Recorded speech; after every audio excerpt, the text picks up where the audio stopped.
নমস্কার, Olympic YouTube চ্যানেলে কৃষ্ণলীলার ধারাবাহিক পর্বে আপনাকে স্বাগত জানাই। আজকের পর্ব রাসলীলার বর্ণনা পর্ব 4। চ্যানেলে যারা নতুন তাদের অনুরোধ জানাবো চ্যানেলটি সাবস্ক্রাইব করে কৃষ্ণলীলার ধারাবাহিক পর্বগুলি শ্রবণ করুন। আজকের পর্ব শুরু করি রাসলীলার বর্ণনা পর্ব 4। ভগবদ্গীতায় প্রতিপন্ন হয়েছে যে শ্রীকৃষ্ণ সকলেরই হৃদয়ে বিরাজ করছেন এবং তিনি জীবকে স্মৃতি এবং বিস্মৃতি দান করে তাদের পরিচালিত করেন। সমস্ত বেদের মধ্যে একমাত্র জ্ঞাতব্য বিষয় হচ্ছেন তিনি হচ্ছেন বেদান্ত দর্শনের প্রণেতা এবং বেদবেত্তা। তথাকথিত সমস্ত বৈদান্তিক এবং মায়াবাদীরা শ্রীকৃষ্ণকে যথাযথভাবে জানতে পারে না। তারা তাদের অনুগামীদের বিপদে পরিচালিত করে অবৈধভাবে শ্রীকৃষ্ণের কার্যকলাপের অনুকরণ করতে প্ররোচিত করে। সকলের পরমাত্মা শ্রীকৃষ্ণ সকলের হৃদয়ে বিরাজ করেছেন। তাই তিনি যদি কাউকে দর্শন করেন বা আলিঙ্গন করেন তাহলে তা কখনো অবৈধ হতে পারে না।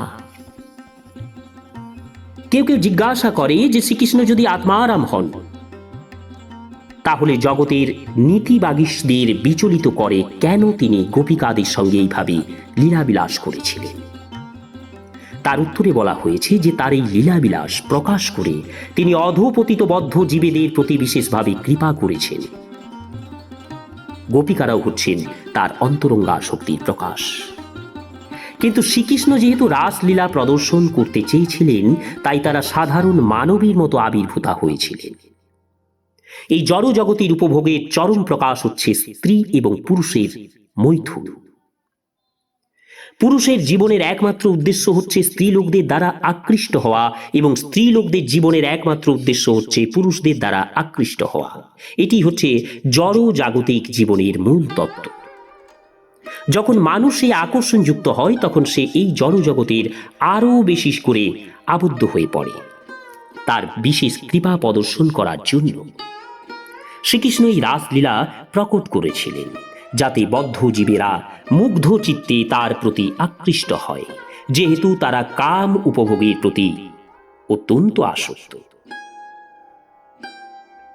তাই যাতে তারা কামের চরম কমনীয় নায়ক রূপে তাকে জানতে পেরে তার প্রতি আকৃষ্ট হয়ে জড়জগতের বন্ধন থেকে মুক্ত হতে পারে। শ্রীমদ্ভাগবতের 2য় স্কন্ধে পরীক্ষিত মহারাজও বিশ্লেষণ করেছেন যে কেবল শ্রীকৃষ্ণের লীলাবিলাস হচ্ছে ভবরোগগ্রস্ত বদ্ধ জীবের মহৌষধ। তারা যদি কেবল শ্রীকৃষ্ণের কার্যকলাপ এবং লীলাবিলাস শ্রবণ করে তাহলে তারা ভবরোগ থেকে মুক্ত হতে পারবে। তারা জড় সুখভোগের প্রতি আসক্ত এবং কামোদ্দীপক গ্রন্থ পাঠ করতে আসক্ত, কিন্তু ব্রজ গোপিকাদের সঙ্গে শ্রীকৃষ্ণের অপ্রাকৃত লীলাবিলাসের কথা শ্রবণ করে তারা সব রকম জড়কলুষ থেকে মুক্ত হতে পারবে। কিভাবে এবং কার থেকে শ্রীকৃষ্ণ সম্বন্ধে শ্রবণ করা উচিত তারও বিশ্লেষণ শ্রী সুখদেব গোস্বামী করেছেন। আজকের একটা মস্ত বড় দুর্ভাগ্য হচ্ছে যে এই জগৎ মায়াবাদীতে পূর্ণ এবং তারা যখন অর্থ উপার্জনের জন্য শ্রীমদ্ভাগবত পাঠ করে, সাধারণ মানুষ মায়াবাদী দর্শনের বিষময় প্রভাবের কথা না জেনে যখন তাদের ভাগবত পাঠ শোনে তখন তারা বিভ্রান্ত হয়ে পড়ে। সাধারণ মানুষের কাছে রাসলীলা সম্বন্ধে আলোচনা করতে নিষেধ করা হয়েছে, কেননা তারা মায়াবাদী দর্শন দ্বারা প্রভাবিত। কিন্তু কোনো তত্ত্বদ্রষ্টা মহাপুরুষ যখন ভগবানের দিব্য লীলাবিলাসের কাহিনী বর্ণনা করেন এবং মানুষ যখন তার কাছ থেকে তা শোনে তখন সেই শ্রোতারা অবধারিতভাবে জড়জগতের কলুষমুক্ত হয়ে কৃষ্ণ ভাবনায় ভাবিত হয়ে কৃষ্ণ ভক্তে পরিণত হয়। আরেকটি গুরুত্বপূর্ণ বিষয় হচ্ছে যে সমস্ত গোপিকারা শ্রীকৃষ্ণের সঙ্গে নৃত্যপরায়ণ হয়েছিলেন তাদের শরীর জড় ছিল না। তারা তাদের চিন্ময় শরীরে শ্রীকৃষ্ণের সঙ্গে নৃত্য করেছিলেন। তাদের পতিরা মনে করেছিলেন যে তাদের স্ত্রীরা তাদের পাশেই শুয়ে আছেন। গোপিকাদের তথাকথিত পতিরা ইতিমধ্যেই ভগবানের দৈবী মায়ার প্রভাবে আচ্ছন্ন ছিলেন, আর তাই সেই মায়ার প্রভাবে তারা বুঝতে পারেননি যে তাদের পত্নীরা শ্রীকৃষ্ণের সঙ্গে নাচতে গেছেন। সুতরাং অপর স্ত্রীর সঙ্গে নেচেছিলেন বলে শ্রীকৃষ্ণকে অভিযুক্ত করার কোনো ভিত্তিই নেই।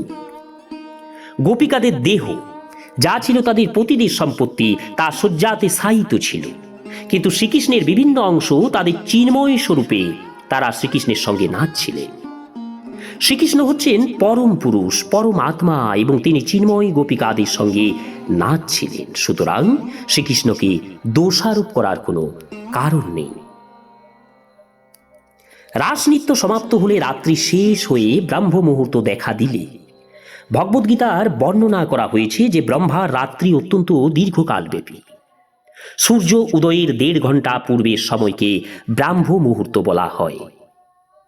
শাস্ত্রের নির্দেশ সেই সময় শয্যাত্যাগ করে প্রাতকৃত্য সমাপন করে ভগবানের মঙ্গল আরতিতে যোগদান করতে হয় এবং হরে কৃষ্ণ মহামন্ত্র কীর্তন করতে হয়।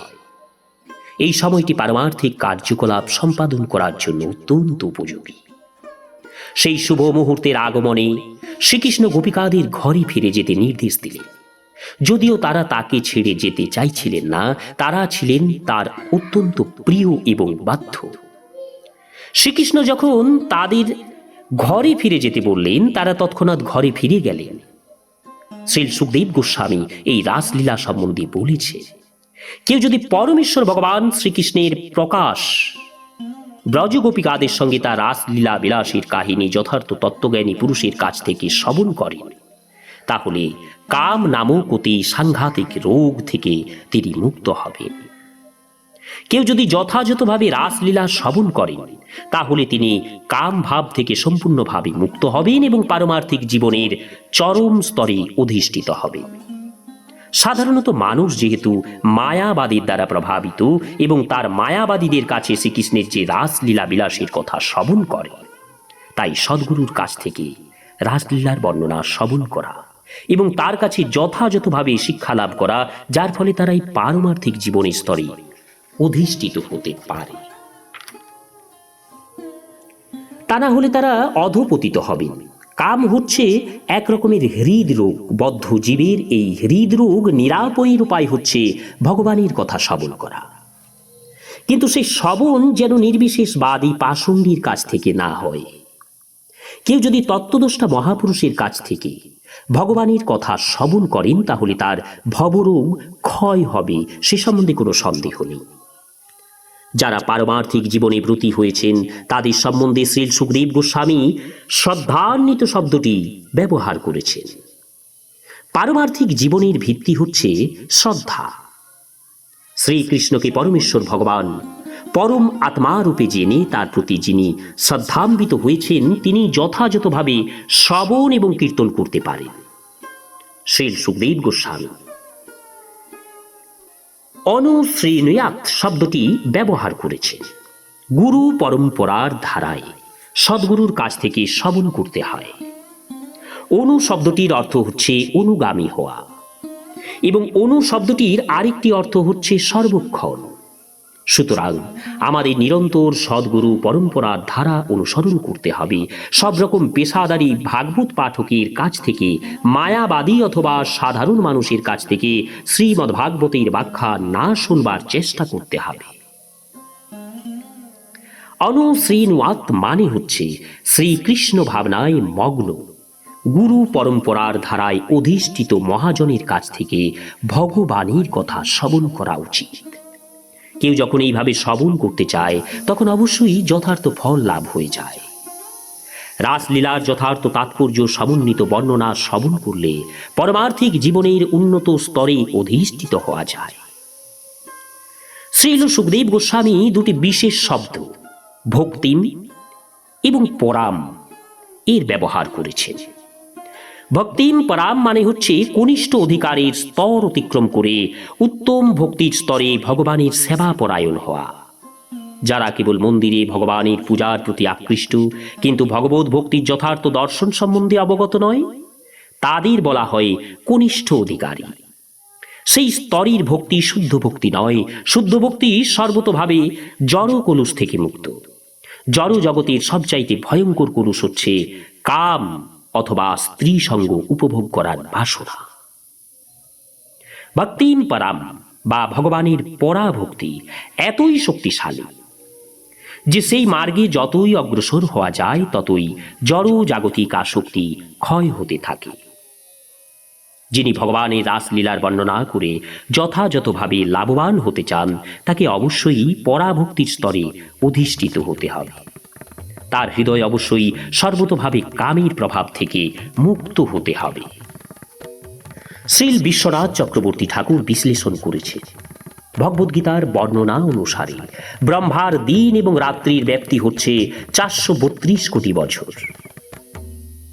শ্রীল বিশ্বনাথ চক্রবর্তী ঠাকুরের মতে রাসনীতি অনুষ্ঠিত হয়েছে ব্রহ্মার রাত্রি জুড়ে, কিন্তু গোপিকারা তা বুঝতে পারেনি। তাদের মনোবাসনা পূর্ণ করবার জন্য শ্রীকৃষ্ণ সেই রাত্রিকে এইভাবে প্রসারিত করেছিলেন। কেউ সেই সম্বন্ধে প্রশ্ন করতে পারে তা কি করে সম্ভব? এবং বিশ্বনাথ চক্রবর্তী ঠাকুর সেই জন্য আমাদের মনে করিয়ে দিয়েছেন যে কৃষ্ণ যদিও একটি ছোট্ট রজ্জুর দ্বারা বদ্ধ হয়েছিলেন, কিন্তু তবুও তিনি মা যশোদাকে তার মুখের মধ্যে সমস্ত ব্রহ্মাণ্ড দর্শন করিয়েছিলেন। তা কি করে সম্ভব হয়েছিল? তার উত্তর হচ্ছে, তার ভক্তকে আনন্দ দান করবার জন্য তিনি যা ইচ্ছা তাই করতে পারেন। তেমনি গোপিকারা যেহেতু তার সঙ্গ সুখ উপভোগ করতে চেয়েছিলেন, তাই তিনি দীর্ঘকাল ধরে তার সঙ্গ লাভ করার সুযোগ তাদের দিয়েছিলেন। সেটি তিনি করেছিলেন তার প্রতিজ্ঞা অনুসারে। যমুনার চিরঘাটে গোপিকারা যখন স্নান করছিলেন, তখন শ্রীকৃষ্ণ তাদের বস্ত্র হরণ করেন। তখন তিনি তাদের কাছে প্রতিজ্ঞা করেছিলেন ভবিষ্যতে কোনো এক রাত্রি তারা তাদের প্রিয়পতি শ্রীকৃষ্ণের সঙ্গ সুখ উপভোগ করবে। তাই তারা শারদীয় পূর্ণিমার রাত্রে তাদের প্রিয়তম শ্রীকৃষ্ণের সঙ্গ সুখ উপভোগ করেছিলেন। কিন্তু সেই রাত্রিটি কোনো সাধারণ রাত্রি ছিল না, সেটি ছিল ব্রহ্মার রাত্রি এবং তার দৈর্ঘ্য ছিল কোটি কোটি বৎসর। শ্রীকৃষ্ণ হচ্ছেন পরমেশ্বর ভগবান, তাই তার পক্ষে সব কিছুই সম্ভব। নমস্কার, আজকের পর্ব এখানেই শেষ করছি। আগামী পর্ব বিদ্যাধর মোক্ষণ এবং সংখ্যাসুর বধ।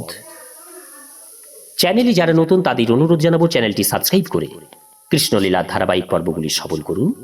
রাধে রাধে, হরে কৃষ্ণ।